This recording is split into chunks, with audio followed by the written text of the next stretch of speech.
welcome to Bitstorm, a comedy game design podcast by two guys who know nothing about comedy nor game design. I'm Ben Slinger, and my co-host Trevor is out sick today, so we have a wonderful replacement who's stepped in and whom I met 5 minutes ago, and that is Stefan Ayto. Welcome. Oh, welcome. I'm glad to be your sub-podcaster today. Just be aware I'm not going to take any shenanigans in the classroom, and I'll be keeping an eye on you and reporting back to the main teacher. Definitely, I'll be on my best behaviour. It is Trevor's edit, so he will be able to take note of any misbehaviour, certainly. So, Stefan, do you want to just, you can let our audience know a little bit about your own podcast and about yourself? Absolutely. Well, I'm Stefan Ayto. You may be able to tell from my accent, if you've got nicely trained ears, that I'm not Australian. I am, in fact, a Kiwi, so I apologise about that in advance. I promise not to be too smug about anything in particular, but just know that I do feel superior to you in every way because of it. I have a podcast called Talking with Dinosaurs, which is very rarely updated. It's the world's #1 rated comedy dinosaur podcast hosted by a New Zealander. So, if that sounds like what you're into, you probably want to get checked out. But yeah, if you just as long as you're aware, it's definitely not a children's podcast. Give it a listen. And yeah, thanks for stepping in last minute. I think we'll just jump right in and get ourselves some words. So if you want to jump over to our random word generating bot. Oh, wow, that thing's huge. How did you fit that in here? I know. It's Trevor built it. He's really got a knack for, mechanics, and I'm not sure why he needed to make it so big just to spit out some random words, but, yeah. So it's got a lot of blinking lights, which I don't necessarily feel are necessary, but hey, got to have them. Yeah, you can't have a random word generating bot without blinking lights. Everybody knows this. It's just science.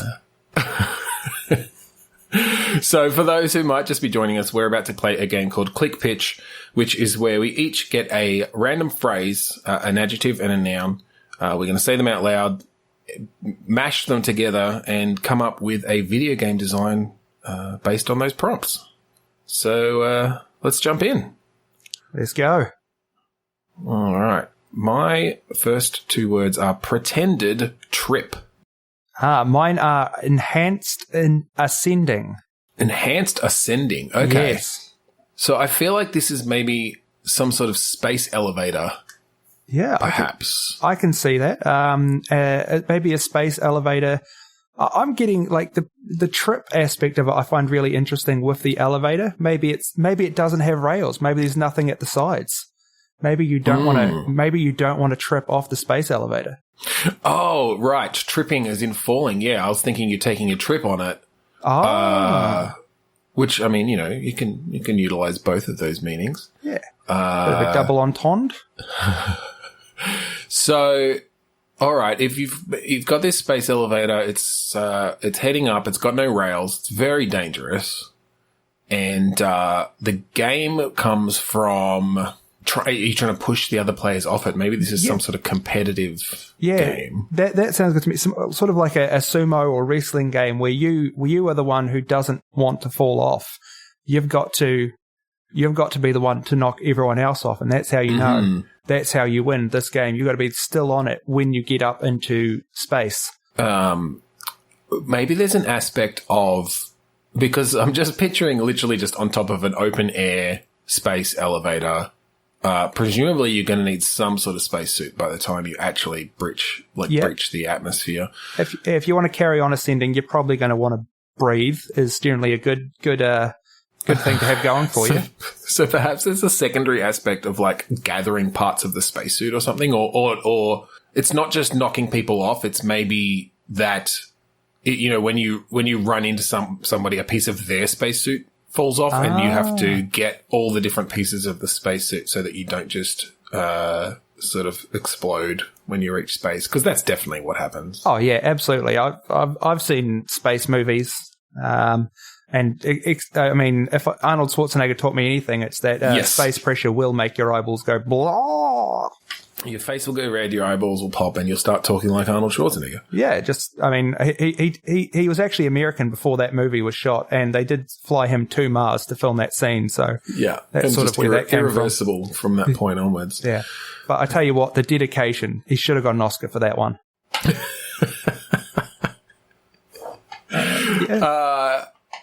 I think I like that idea of maybe one person starts with the spacesuit, or there are just pieces scattered across the top of this elevator from like the last set of people. Yeah, no, to take this ascension.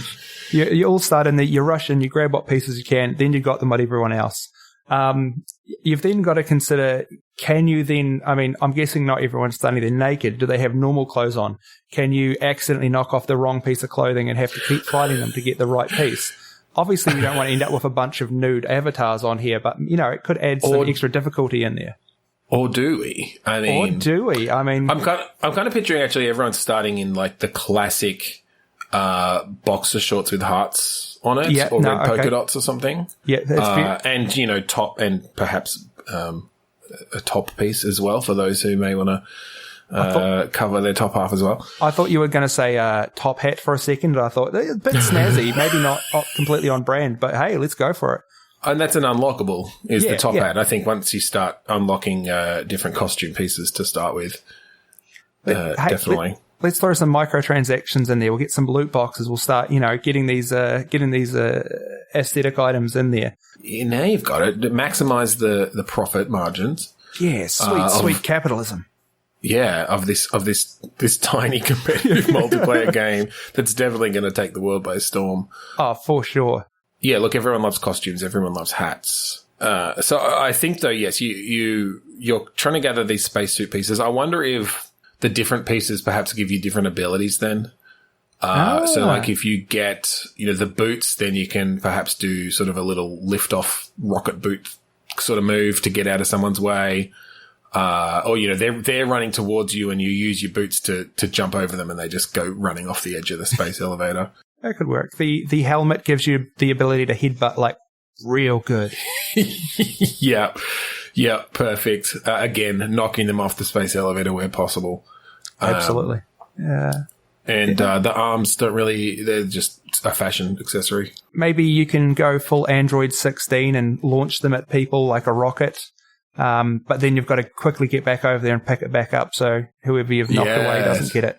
Yeah, that's a good risk-reward sort of situation. Yeah. You don't want to miss them because they'll be able to pick it up. But if you hit them, you'll do some damage. You'll knock them back. Yeah. I like that. That's really cool. I think we're onto a winner here. Number one in Epic charts in days. Exactly. What I like about this sort of game is it feels like something I could make. That's always a good sign if I'm sitting here thinking about how I'd actually develop it. Well, I assure you, I am certainly not here to generate ideas to build my own game and just steal all the IP. I absolutely promise. Not me. Look, we tell people this is episode 229, so there's a lot of fodder there for any burgeoning game developer who wants to try their hand at making one of them a reality. As long as they're paying you immense royalties, we just make sure you're getting that in there. Lots of royalties. It's all on the back end. Yeah. All right, I think let's click again. Let's move on to something new. Bearded Leaflet. Unpleasant Ray. Ooh. Which was the name of my first book of poems. Bearded Leaflet, Unpleasant Ray. It was actually all about my neighbor Ray, who, we won't get into that. Well, I mean, unless we use that inspiration and take your neighbor Ray, who presumably is bearded. Yes, obviously. What was he handing out leaflets for? What was his kind of cause? Listen, I hate to get topical, but he was definitely a 5G anti-COVID sort of guy. So maybe the game is you're trying to get through town and you need to not receive these leaflets from Ray because he will brainwash you. Yeah, and perhaps this could be sort of a zombie allegory where there's a bit of a simulation going on in the town as Ray hands out these leaflets. You know, there's a certain chance that people who receive it will be converted to his cause. and thus also be handing out leaflets. Absolutely. You might get some like tower defense features. You might be able to plant 5G towers around the place, which they will avoid. And so you can use these as sort of little safety zones. I like it. If you put a mask on your face, it it enrages them, but gives you a little bit of protection from them. Yeah, or maybe you can kind of kite them a bit. You draw them out and into the 5G zones where they start melting. And presumably as soon as they converted to raised cores, they all grow beards. Yeah, it goes without saying. The ray could also be a double entendre. They believe that there's 5G rays which are getting them, which are quite unpleasant for them. Perfect, yes. Yeah. Okay, I'm liking this. I wonder if I'm sort of trying to think about what the perspective is of this game. Is this kind of a Dead Rising style thing to go with the zombie-esque, make it a third person kind of brawler, or is this a bit more of a sort of God view? You can see sort of multiple streets at a time, and it's much more about those swarms of leaflet handing bearded warriors. I was definitely getting a sort of semi-isometric sort of feel to it. Was where I was coming from. So that sort of view from above, you've got to get around maybe certain upgrades to get you can see their view cones to keep out of the way, to keep the leaflets, to stop them chasing you with leaflets. Yes. Yeah. Okay. A bit more very tactical then. Perhaps. Yeah, absolutely. Any chance for me to see a line of sight for someone else, I'm there. It's the main selling point for a game for you. Yeah, absolutely. When I can see, if they've got a mini map and I can see what someone's looking at, I'm buying that one. Game of the year. Yeah, and just it devolves down to you just watching the minimap and your tiny dot, and you might as well just have made a game about a dot avoiding cones, but it's all a part of the fun. Absolutely, and that can when you get to the end, maybe as time goes on and reality starts to deconstruct because you've just had so much interaction with these people, maybe it does devolve into just a dot escaping cones. But the cones still have beards. Oh, yeah, we absolutely. must keep the beards in place. Yeah, the beards are very important. They're a metaphor for facial hair. Exactly. All right, I think let's click again.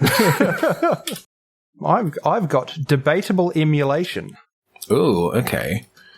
I have erased investigating. Ooh. Now that is interesting. I think this is someone trying to figure out if they're in a simulation. Absolutely. So maybe even like a there is no game sort of meta game where you are trying to discover whether you're not in animation. You are debating whether you are. You've got to have these conversations to find these things out. Yeah, it's this very kind of esoteric game. I'm picturing sort of a sprite-based character, so very like a 2D retro style game. Yeah, I can see that. But it's mostly conversations with everyone else in the game, trying to figure out the meaning of life, essentially, and what you're doing there. And of course, the culmination of the game, realizing that everything is an emulation, life is pointless, and devolving into just sprite-based hedonism. Yeah. Yeah, just all the pixels they can get a hold of. And that is actually where Pac-Man starts. Weirdly enough, is where this game ends. The ghosts, of course, representing the nihilism of simulated pointlessness, and Pac-Man eating the dots of hedonism. It's just all an interconnected universe. We could really be starting our own classic video game sort of extended universe there. Oh, okay. So we bring some of that in Marvel money. Yeah, what would that be? Like the Namco extended universe or something? Yeah, something. Get some Frogger in there, some Gallagher. Yeah, Qbert for sure. Got to have Qbert. Qbert, yep. But they're all just sitting around, like eating pixels and discussing the meaning of life and how pointless everything is.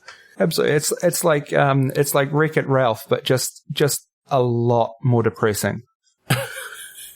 And every time Qubit says something that the player can't understand, everyone just goes, yes, yes. I've never heard anything truer, Qbert. And then he goes off and eats fruit? I don't know. All I remember is jumping on oddly shaped diamonds that were supposed to be cubes, and it just... Yeah. Is that why he's called Qbert? I think I only just realised that. Oh my god. I think you're right. I think we just broke the code. Yeah, are we in a simulation? Qubit's the real world, and I should have known. I should have known all along with my weird trumpet-like nose. I'm not even sure how I'm understanding you. I just keep seeing symbols popping up on my screen. There's lots of hashes and exclamation marks coming out of my mouth at all times. Well, that is pretty much in line with our podcast. If you sort of talk about censoring all the rude words. Oh no, not like bottom. You see, I didn't even hear what you said. It just came up as symbols. I don't know. Oh, could have been anything. Well, I'll let your imagination run away with you.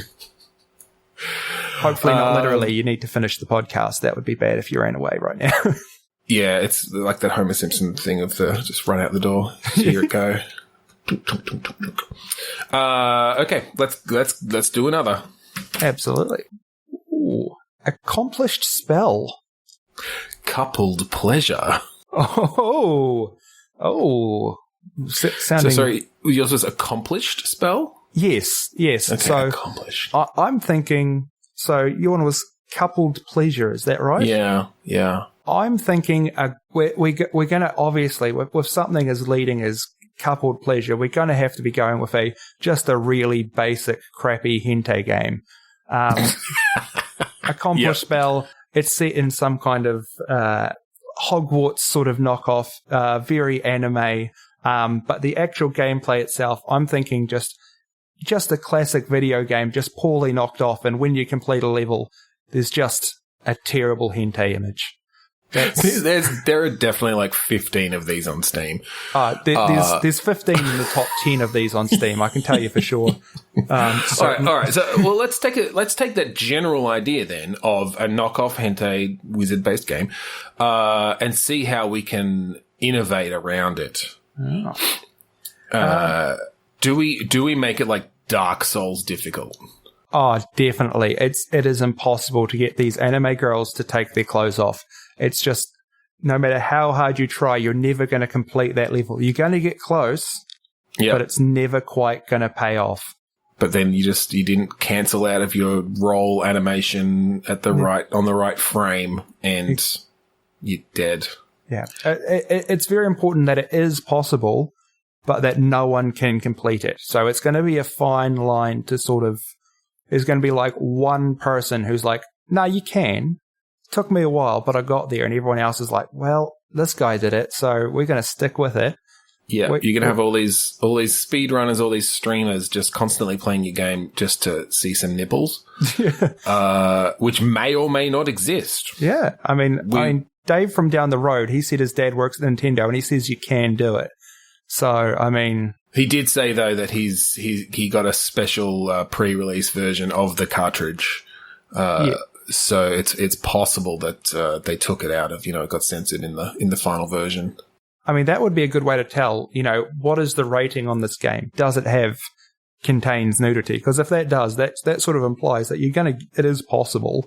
Yeah, that's true. If you see G rating, then you're probably not likely to get what you're looking for. No, maybe, but so you've got to, at the very least, somehow force that R rating just to keep people going, maybe. So maybe intense gunfighting at some point, just out of nowhere. Yeah, you just randomly throw in really heavy gore. As long as, I think they do specify, so like what the R rating is for. So I wonder if we do need to put some nudity in there, which is accessible, but it's not what they wanted. So... So just very basic, sort of almost cheap mobile game sort of quality gameplay, interspersed with just scenes of just very large nude men fighting, just to to make sure we've got that R rating going. It's got a very 300 vibe. Yes, Absolutely. But with no loincloths. No, none. And also no jerseys, because that's just making it... If we want to keep the attractiveness level down, jerseys are just going to bring it up too much. Yes, 300 very ugly men. Yes. Yes, it's just... No, I think... And only just a very short scene of it. Maybe 5 seconds for every 3 or 4 hours of gameplay. Just enough so you know it's there. Just enough to get that rating on the box. Yeah. You know what's going to sell, and we need to trick all of those horny nerds out there into buying this game. And I mean, you can pretty much at that point just take most mobile games advertising and just copy paste your logo over the top of it. I mean, it's a trick as old as mobile games themselves. That's right. That's what most of them tend to do. So, and look, you can put plenty of implied nudity in the ads that you then put on other mobile games, because again, it's just the industry. Yeah. In fact, maybe also have in there just moments where you've got to like pull out some metal rods that are holding lava away from coins in there at points. Maybe just exactly. And then puzzles that are very simple where you have to choose from 3 items. And ensure you choose the fire extinguisher to put out the flames. Exactly. Well, they seem simple, but according to them, they do say that only geniuses can accomplish it. So you've got to be something going on there that you're not quite expecting. You have to be smart to play this game. Yeah. This is not a game for noobs. Yeah. Only 1 in 672 people will be able to complete this level. It's just, that's what it's on the box. So. Yeah, we did the stats. We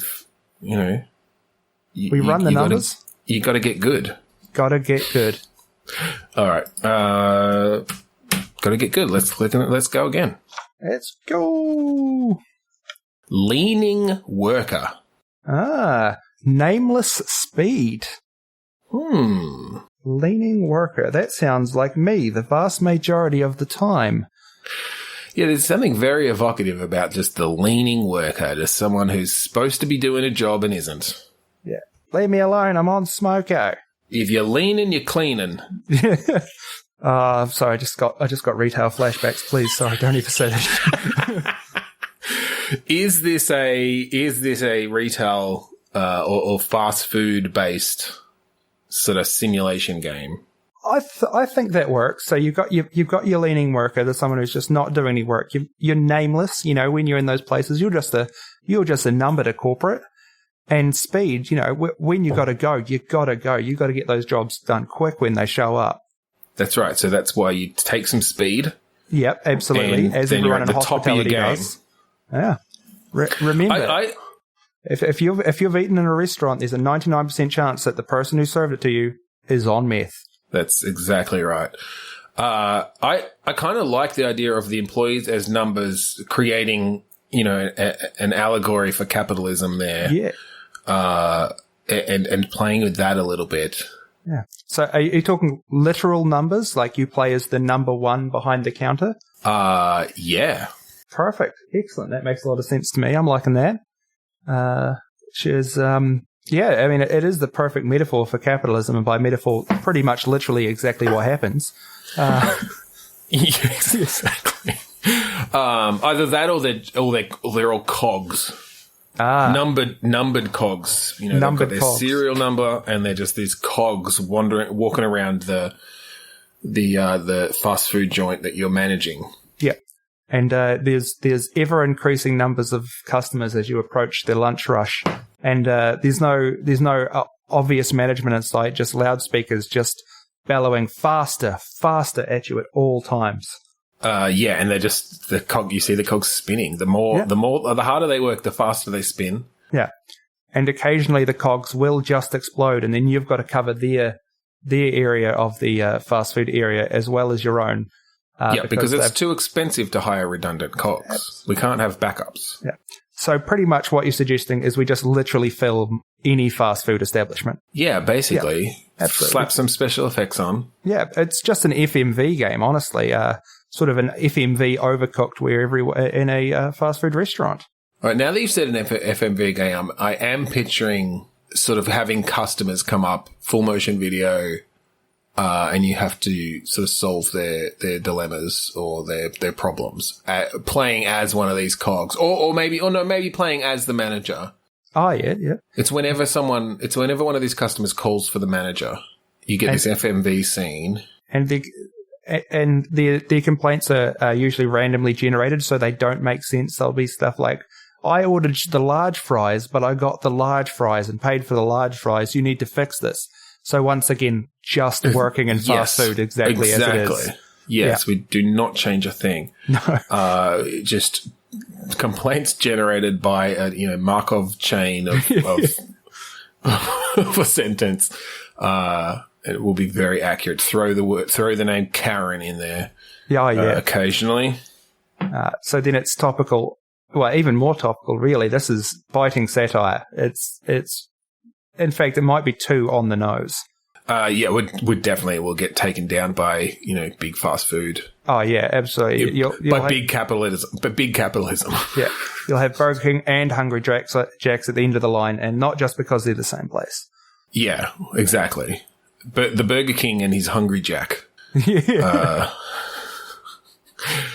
I'm not sure where the Queen comes into that, but. Well, she had her time. All right, 3, 2, 1, click. Okay, I'm going to let you go first on this one. All right. This is kind of an interesting one. Costly wee. My one is incorporating abuse. Okay. I mean, we kind of just did that, didn't we? Yeah, absolutely. Yeah. Well, that was more corporatizing abuse, but... Yeah. Well, and having a costly wee is like when you take a break. If you're being paid, I mean, this is now we're moving from fast food into Amazon warehouses. It's once again we're going pretty hard on the sim genre in the last couple, but I think it's really going in this one. You are an Amazon worker desperately trying to get your work done while also it's a survival sim. You've got to also survive. You're not allowed. You're not allowed breaks to eat or go to the bathroom, so you have to find time to steal away from doing that while you're being constantly berated by a manager whose sole job it is to make sure you don't get these breaks. Yeah, well, I definitely like bringing that survival genre into a packing warehouse in that way. So you've got your hunger, your thirst, your bladder meters, going up or down as necessary. Yeah. While you are having to click constantly in the right places to pack things into boxes. There's a sort of a record, a leaderboard that's being shown at all times to show how fast the fastest are going. But it is definitely impossible for you to reach those speeds. So that is why you are constantly being hunted by the manager, who is clearly just Bezos himself. Yes. And so I think we can bring in some stealth aspects then to sort of, if you can make your way to a bathroom and back without being seen. Alternatively, scavenging the bottles that, Amazon workers have notoriously been peeing in during their breaks, during their shifts. I think you'll find, I saw a tweet about this, and according to Jeff Bezos, that's not a thing. So I think we can all trust the world's richest man to not lie to us. Yeah. Yeah, he wouldn't say something that wasn't true. No, absolutely not. Good bloke. Good bloke. Yeah. Oh, the best. Just very ethical man. Absolutely. So I'm really also imagining sort of almost a Metal Gear Solid vibe to it as well. You're in an Amazon house. You're going to be able to get cardboard boxes. You're going to be able to zip around in these things. Stay still at the right time. Huh, what's that noise? Yeah, Bezos turns around, the light glinting off his bald skull. Literal skull. He's skeletal creature. Yeah. At this just point. Like real life. Mm-hmm. Yeah. Although you got to be careful not to stand still too long, I think, in these cardboard boxes, because you could get packed and sent away. Yeah. Yes. Okay, that's interesting, actually. It's like the opposite of Metal Gear Solid then. Or at least just that added aspect of, you can't be too near any other boxes and sit still for too long. Yeah. Or one of the other desperately, working workers will grab you and pack things into you. Yeah.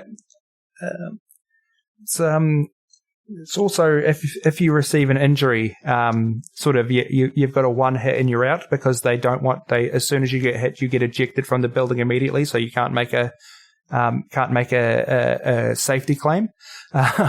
I think they just take you out the back and shoot you like a horse, don't they? Yeah. Once you've broken got an injury. I don't think they even take you back. From what I understand, they just leave you in the middle of the aisle for a while. I think this might be getting a bit too real and dark right now, though. All right. Let's look again, and we're going to go lighter on this one. Yeah, let's give it a try. Oh God, I got painful horse. I've got impressed commercial, so. All right, we're not using those. One more. No, that's too much. All right. Oh, see, here we go. This is more the sort of the country yawn. Flown saying. Oh. I'm not sure how flown is an adjective. I guess it's like anyway, it doesn't matter. Country yawn. That's like very evocative. Like that's it feels like something in an advertisement. Absolutely. It's you've got them in a straw hat. They're leaning against the fence. They're just having a good old country yawn. Yeah. Have a country yawn on us. I'm not sure what they're selling. They're definitely selling something, though.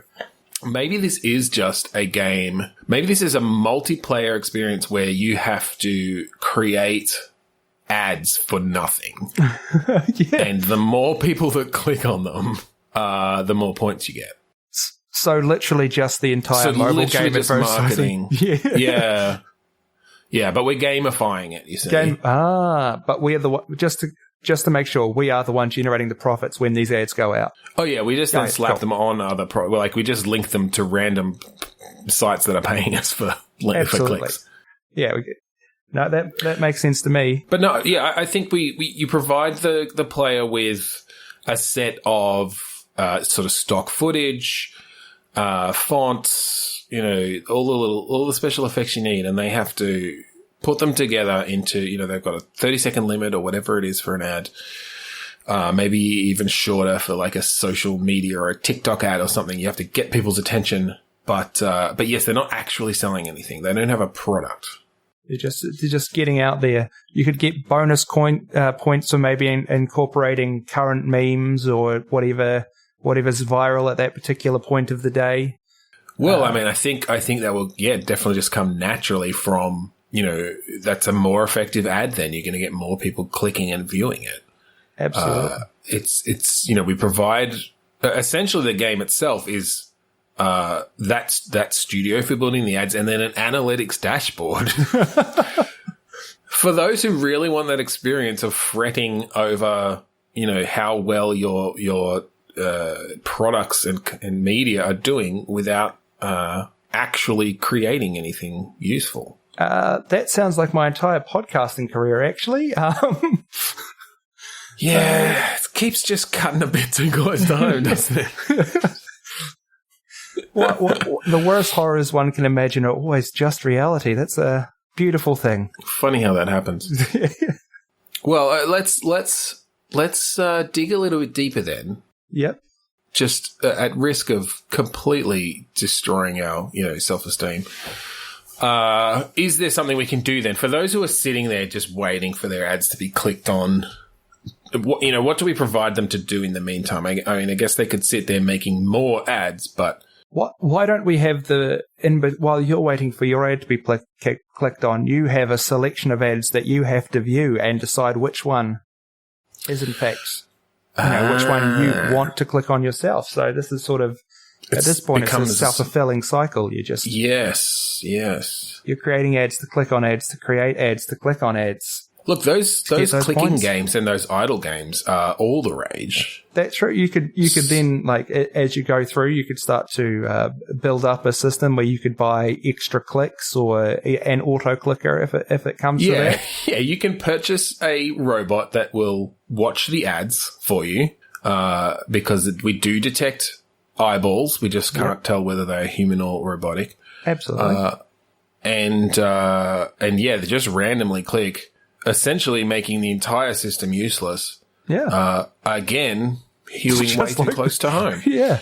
You could, just to make it a bit brighter, you can make the robots quite interesting. The first one is very simple. It's just like a printed cutout of a face loosely taped to a moving fan, just to make the eyes move around. Yeah, that one never actually clicks on anything. That's just, you will get you will get the analytics going up for amount of seconds watched on a video.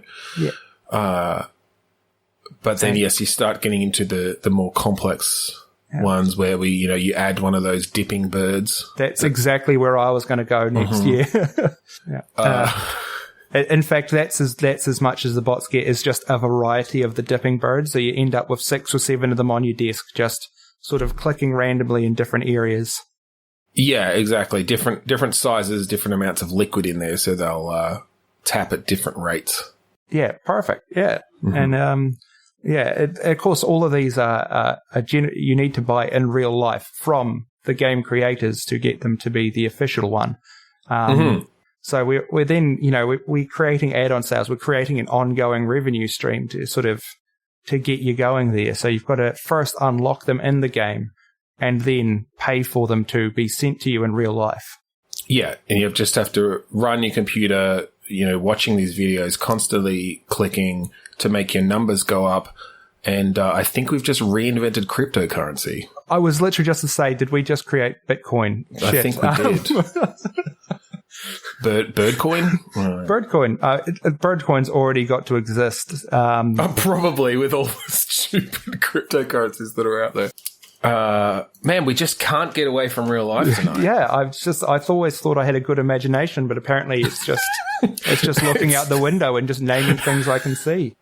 It's just the horrible state of the world is all I think about. Is this just what the world has come to? Yeah, it's a year of, you and I are speaking from 2 of the luckiest countries in the world when it's come to lockdowns, but a year of lockdown has just really melted our brains. I think so. All right, let's see where the next one brings us. All right. 3, 2, 1, click. There we go. I have puzzled aged. Okay, I have fulfilled vessel. Fulfilled vessel. So I'm thinking a puzzle game. Obviously, it's puzzled. You've got aged. You've got vessel. Maybe this is a beer brewing game. Ooh. Maybe you're creating various alcohols that need to be fermented and aged a certain amount of time. I could see this as sort of a bit of a plate spinning game where you've got your multiple brews going at one time, and you kind of have to switch between them to do the different things at each stage of the process. Absolutely. And you've got to make sure you're putting things in the right places. You don't want to be putting your IPAs in your aged oak barrels for your Merlots. That would be ridiculous. You'd feel a right fool. Accidentally putting your hops into your grape squeezing thing. Can't be having that. No, not unless you can then sell it to hipsters for even more.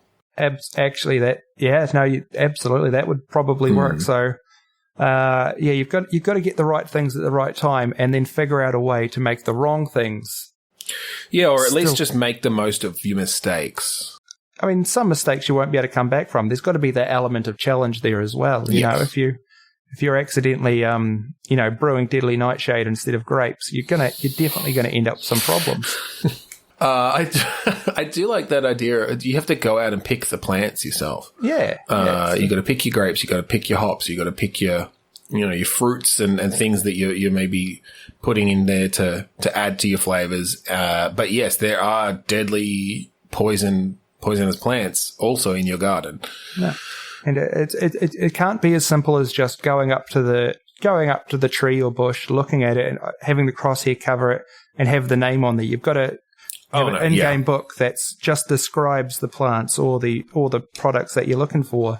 And then you've got to match them up yourself and do a guess. And it's not until the product's finished that you're 100% sure about what you've got. And I think we go old school in a way, like, I don't know if you played sort of old adventure games where you'd end up drawing physical maps by hand. Oh, yeah. And keeping them, taped next to your monitor. Absolutely. But I think in this one, you're literally having to, in the manner of those beautiful sort of old botanical sketches, you've got to get good enough to just sketch it out yourself and make sure, you're describing everything correctly. Absolutely, and it's in reality, it's just bringing back a lost art. You know, what happened to your Sir Francis Bacon's and your Charles Darwin's, where you had to go out, you had to draw the plants as pretty as possible to let everyone else know. Exactly. And so we're just bringing these skills back. And at the end of it, you're going to end up with this lovely leather-bound tome of virtual plants. Yeah. And then in 500 or 600 years' time, someone is going to discover it, not be able to understand a single word of it, and create a century-long mystery as everyone's trying to figure out what the hell is the Voynich manuscript.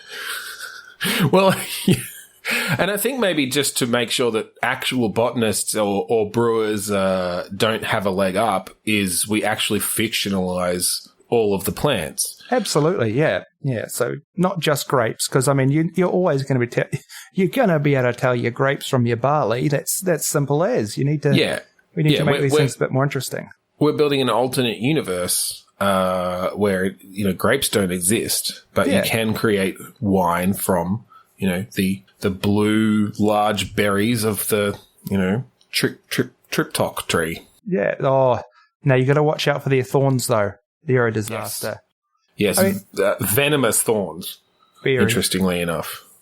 I'm beginning to think almost a very sort of prehistorical vibe where you were the first person to be, you're the one who's doing the things like squeezing the teats on the cow and seeing if what's coming out is drinkable for humans. Like, you're the one kicking into the beehives and stealing all their vomit to see if that's delicious or not. So, I do love the idea of a game where every new creature you come across, you just start squeezing parts of it and seeing what comes out. Yeah. Sometimes what comes out is violence, but, that's the risk you've got to take. Sometimes it's edible, but then, leads to death. Yeah. And sometimes it's edible or drinkable and is, fulfilling and, can be used in future, and you put that in your book. Yeah, and you put that in your book. And, also you got to have a whole section dedicated to drawing the bits that aren't the good endings, maybe with detailed descriptions what happens, just so future generations know what's going on. Yeah, well, maybe you set this over generations, and essentially you're building in your physical book here the idea that this is the book that would be handed down generation to generation when someone does die from being trampled by a large hairy beast that they attempted to get milk from in a very unfortunate way. Their children are the ones who then go off and find the book and can continue discovering things about this new world. Yes. And just happily, all of these awful things happening after experimentation always happen after the next generation is born, just to make sure we can keep it going. Unless that's part of the challenge. Oh, yeah. You've got Iron Man mode, where if you have not successfully procreated, then you need to be very careful and make sure to stick to the book. Yeah, you get a true roguelite where if you die out before creating the next generation, that's it. You got to start again from the start. Not just permadeath, but your entire bloodline, your entire species is wiped out. Because everyone's forgotten that you don't touch the thorns on the triptych tree. That's it. And just to really drive that home, we not only fictionalize everything in the game, but we procedurally generate it so you can't carry your book over from the previous run. Absolutely. We can't make this. It's got to be hard mode. Yeah. Yeah. This is for true gamers. Yeah. None of these filthy casuals. I want to play. I want to enjoy a story. I'm playing for fun. I don't hate myself. Who plays games for fun? You can't call yourself a gamer if you play games for the enjoyment of it. No, you've got to hate yourself the whole time. If your knuckles aren't bleeding at the end of it, well, then who are you? Yeah, if you don't have a pile of broken controllers next to you.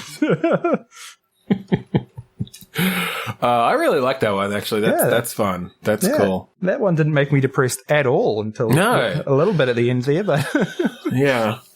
Well, the next one will, because I just got exotic politicians. And my one is becoming puncture. So maybe this could maybe we could salvage this. Maybe this is quite a cathartic wee game where you've got to find these these tin pot dictators and just beat the crap out of them. Well, we do know that our politicians like to go to exotic lands, such as Hawaii and elsewhere. So yes, is this hunting down your wayward politicians and puncturing them with something? Yeah, absolutely. You've got to first of all, there's an investigation aspect where you've got to. It's like Where in the World is Carmen Sandiego. Yeah, except with excessive violence at the end instead of like the mild reward of solving a puzzle. Yeah, you get the extreme reward of solving a puzzle. Yeah. And yes. You get to also drive a sword through ScoMo, Yeah, to really roast Peter Dutton, as you do with a potato. You get to just really get to show Jacinda Ardern what you think about whatever. I don't know. Yeah, I'm not sure. Did New Zealanders have any beef at all with Jacinda Ardern, or she just? The thing about politicians is it doesn't matter how good they are, you're going to find a way to hate them. It's very important that you hate your politicians, and so we just really have to get that outrage. Absolutely, flaming. So sometimes you've just got to be upset that they haven't completely overthrown the entire system and rebuilt it from the ground up in a year or two. So sometimes that's enough to really need to show them what's up. Yeah, hunt her down and give her a real talking to. Absolutely. Stop being so lovely and making us look great on the world stage. It's really getting me down. Yeah. God, damn politicians. But also, you get to just absolutely just kick Trump in the nuts as hard as you like. So that's over and over. Yeah. That's sort of, in fact, that's just the loading screen. Yeah, I think that patent on loading screen games expired. I think Midway had a patent on it for a long time. So now everyone actually can and should put a Trump testicle kicking game in their loading screen. Suddenly, let's go back. Let's get all of these old games. Let's re-release them with the loading screens replaced with Trump. Yeah, in fact, it's the opposite of a patent now. It's a requirement. Yeah, mandatory. You have to pay to not have that in your game, and the fees are astronomical. Exactly. Okay, I think that was a short and sweet one. So let's move on. Damned invitation. Incompetent bust. Okay. I'm thinking a sort of a police game. So you're a police officer and you've got to serve a warrant. Okay, gotcha. Incompetent bust. Yeah. Yeah.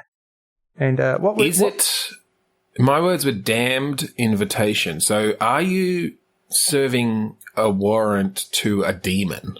That could be it. Or a vampire, perhaps. So you're finding these various horrible mythological creatures, and you are trying to get them to show up in court to pay a series of just minor fines. Yeah, like parking tickets, jaywalking, setting littering. fire to the bench they were sitting on. It was an accident, so it was, We're not saying that they're going to be found guilty in all these cases. We just need to make sure that they're showing up to have their day in court.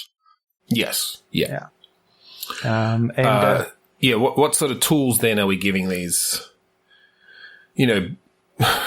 bastions of society, the cops, to bring these people to these creatures to court? I'm thinking a loose description of them, a vague indication of where they are, and then just being left to it. It's really just busy work, to be honest. Mm-hmm.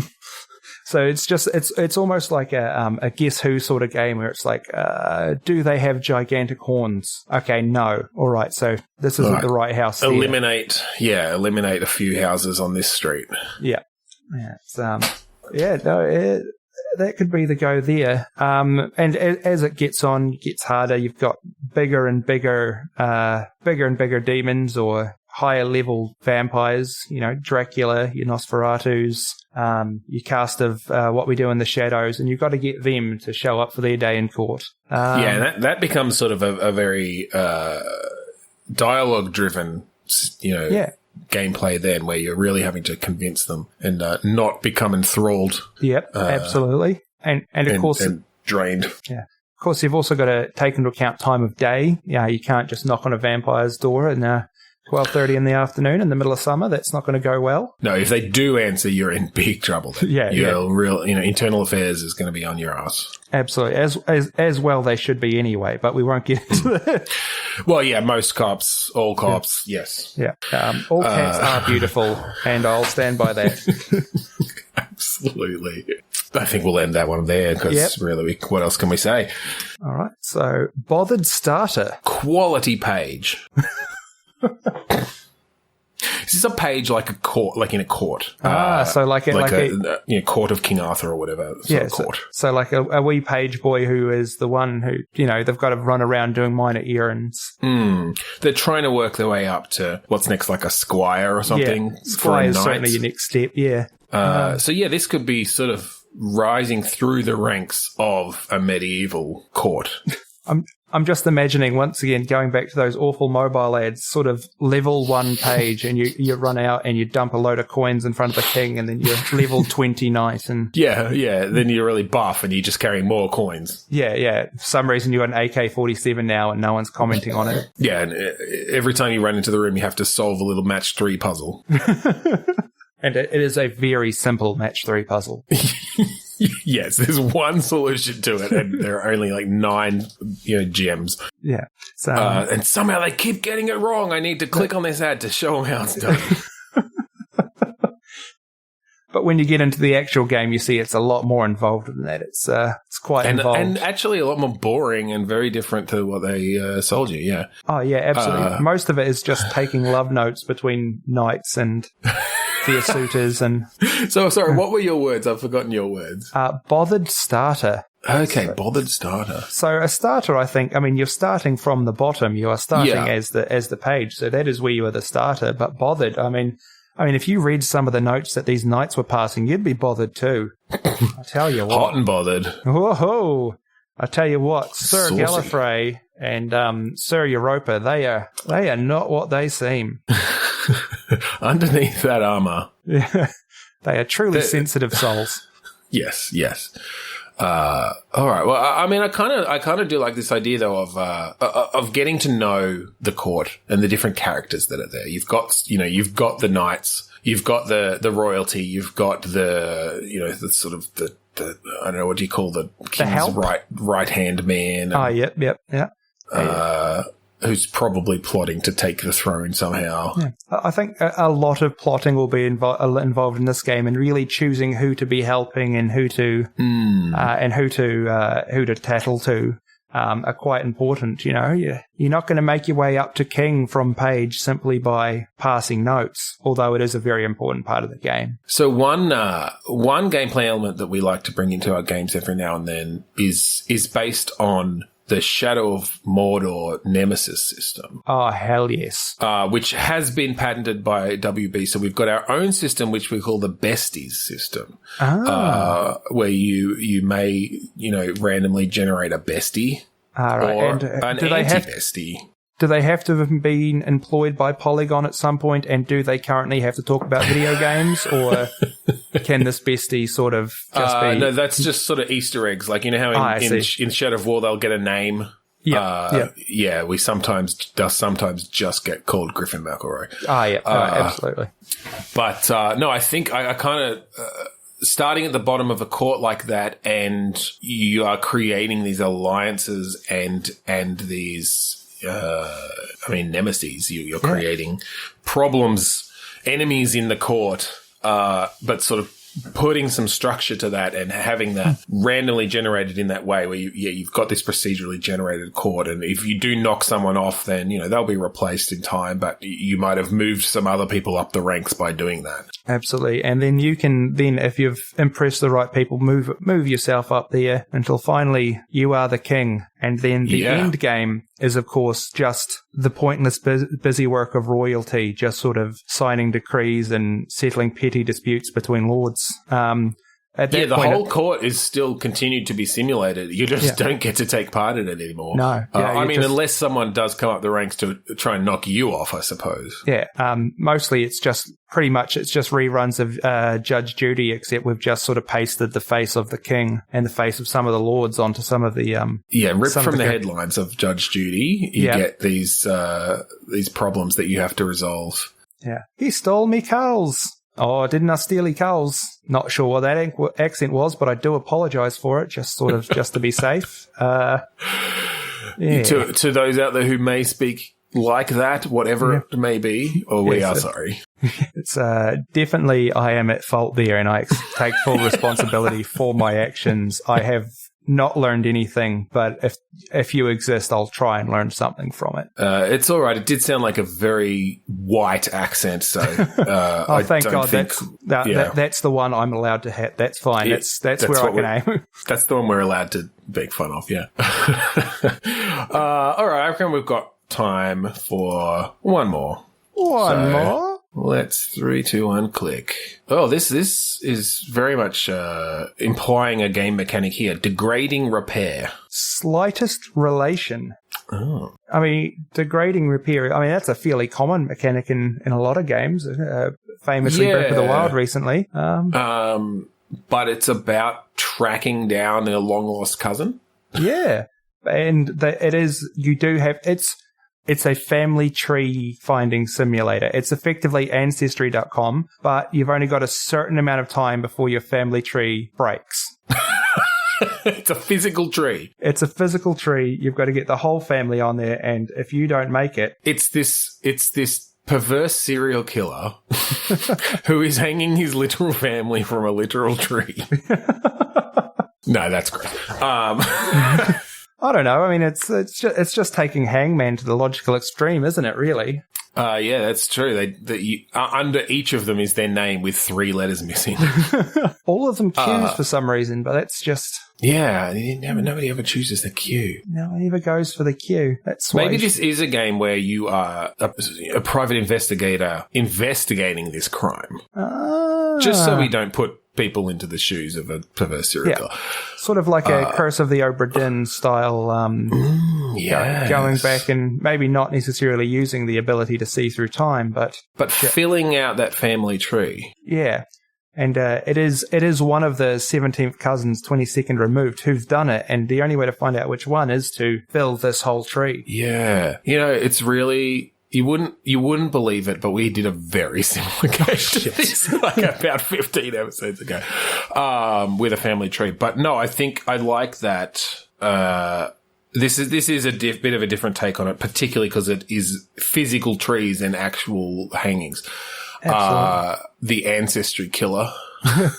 If we're not careful, we're going to inspire someone, and we're going to feel just real bad about this. Yeah, but at least we'll know someone listened. I mean, and really, as a podcaster, that is the dream. It's really the end game. No matter how many people die for it, if our numbers go up, line go up equals good. So sometimes sacrifices had to be made. Stonks indeed. I think we might leave it there. I think we've. I think I've dragged this podcast down far enough at this point. No, that was really great. Thank you so much for joining me this week and contributing the ideas. I think we both came up with some fun games in there that could potentially be made, and really took a jab at society, which is also important in any media. Absolutely. I mean, where would we be without satire? Exactly. Probably a lot more direct in our actions to problems, but that's not really the point, I guess. So thank you for joining us this week on Bitstorm. If you want to find us online, you can go to podchaser.com/Bitstorm.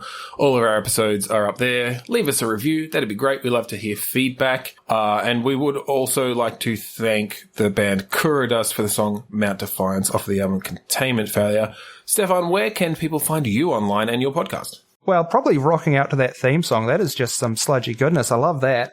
Yes. But if you're looking for me personally online, you can find me at most places at Ershatz. That's ERSHATZ.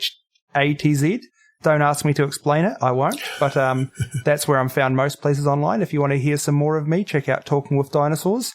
As I say, the world's #1 rated comedy dinosaur podcast hosted by a New Zealander. Sometimes you got to be specific to be number one. I like to do a lot of, as I say, I'm a professional podcast sub at this point, so I just sort of jump in where holes are needed. So, maybe I'll show up in your second favourite podcast one day. There you go. So thank you again for joining us this week on Bitstorm. I'm Ben Slinger. I'm Stefan Ayto. And I have a beard, and here is a leaflet. Join our cause.